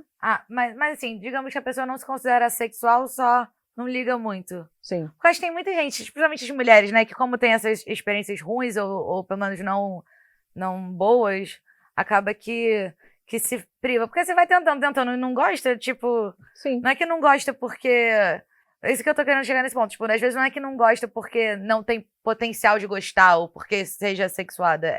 Não gosta por não ter tido boas experiências, Sim. né? Então tem muitas pessoas que não gostam de ter tido boas experiências, por ter muito tabu. Porque pudismo. Já fica culpado. É culpa cristã também, sim. né? Sim. E tem também o paterna, né? Dessa coerção. Meninos, muito mais meninas, mas meninos também. E tem também uma disfunção sexual que é desejo hipoativo, masculino e feminino. Então tem pessoas que gostam menos de sexo mesmo. Tá. Então é desejo hipoativo. Que é bem menor do que a média, por exemplo. Né? Porque se for também ver cada pessoa, acho que vai... Se eu perguntar para cada pessoa qual seria uma frequência ideal, vai variar e também vai depender da qualidade de cada relação que a pessoa tem, né? E por isso que são as conexões. Porque, por exemplo, quais são as situações dos contratos? Então você conhece uma pessoa, você está ali e você demonstra para ela que você gosta de ter relação sexual. E aí, 20 anos depois... essa mulher vira e fala assim, então, o casamento seria perfeito se não tivesse sexo. Aí entra o que a gente falou de responsabilidade e culpa. E aí, de repente, essa mulher vai pra terapia que ela toma um susto que o marido dela traiu ela. Vamos voltar pra esse susto, né? Vamos voltar. Não, mas vamos voltar pra cá, né? Eu sou mulher, mas vamos voltar pra nossa responsabilidade. Vocês tinham sexo? Tinha. E com quanto tempo você fazer sexo? 5 anos. Mas ele não poderia me trair. Peraí. Só porque você não tem vontade, não quer Vamos dizer voltar para a responsabilidade. Mas eu conversei com ele quando estava com vontade. Tá. Então vou conversar com você então, mas não tô com vontade. Mas você, nossa, quando você falou isso, agora automaticamente eu parei de ter tesão. Não existe isso. Então a gente tem que entender a culpa. Culpa não. A pessoa que rompeu o contrato, te traiu, ela é culpada, ela rompeu o contrato. Mas qual é a sua responsabilidade nisso? Não tenho responsabilidade. A gente tinha relação sexual, a gente tinha uma vida... Poxa, né? E o contrário também, né? Às vezes a pessoa... já começa conhecendo uma pessoa que não gosta de transar com frequência. Aí depois passa mais... No início você tava lá muito animada, e então tinha paciência com aquilo. Aí depois você perde a paciência, ou começa a surgir outros problemas e aquilo vira uma questão, mas você já sabia que era aquilo antes. Foi justo você falar que não era um problema e depois... E sabe que terapia de casal é isso, né? Quando você vai começar a terapia de casal, a primeira pergunta é o que fez com que vocês se conectassem? Quais eram as questões? Quando você vai ver no final, o que está fazendo com que vocês queiram se separar? São as mesmas questões vistas de outro prisma. E que já sabia no início. E que era a mesma coisa, só que aí eu vi com outro prisma. Então, no começo era uma pessoa que me incentivava a fazer as coisas, porque eu sou meio na minha, se eu não tiver uma pessoa para incentivar. Aí no final, caramba, não me deixa em paz, fica me pressionando para fazer as coisas. A diferença do remédio pro veneno é a dose, né? Não é? Copo vazio, copo cheio, a mesma coisa. Já estava lá. Então eu tô reclamando de quê? De uma coisa que apareceu, bum, não. Já estava lá. Aí a coisa que ele gostava num contexto e não gostava no outro, né? Sim. Porque, sei lá, por exemplo, a pessoa gosta que eu sou animada. Aí vai achar ótimo, porque eu vou pensar em várias coisas, e daqui a pouco vai achar ruim, porque eu planejei várias coisas. Nossa, você planejou várias coisas. Então, no contexto tá ok, mas no outro contexto fica ruim. Tem que pagar o preço também, né? Pacote. Porque você compra o pacote. Tem que comprar o pacote todo. É isso. Uma dúvida que eu tava era se amor próprio e autoestima são diferentes, já que a autoestima seria o meu me sentir amado, o amor próprio é eu me amar. Ou tá a ver o amor próprio com a autoconfiança? Quando esse amor próprio, eu não tenho dado científico do nome, eu sempre pego o dado científico. Tá. A autoestima tem dado científico, a autoestima e a autoconfiança. Tem até um artigo muito bom, para quem quiser ler, do Hélio Guilhard, só jogar na internet. Hélio Guilhard, autoestima, autoconfiança e responsabilidade. É um artigo fantástico. Autoestima, autoconfiança e responsabilidade. E responsabilidade. Botou isso, aparece PDF lá. Que ele bota essa distinção ali e coloca também de responsabilidade, né? E a responsabilidade que a gente vai ter em fazer com que essa autoconfiança, autoestima melhore, mesmo a gente tendo vindo de um ambiente que não suscitava isso. Legal. Então a gente está vendo que a gente tem que pensar a longo prazo, pagar o preço das coisas, ter autoconhecimento para entender o que a gente realmente quer e, bom, se permitir ser amado no meio do caminho, tentar fazer as coisas apesar de não ser amado, se for o caso, porque a gente tem que tomar responsabilidade sobre a nossa vida. Sim. Tem mais alguma mensagem que você queira passar para as pessoas?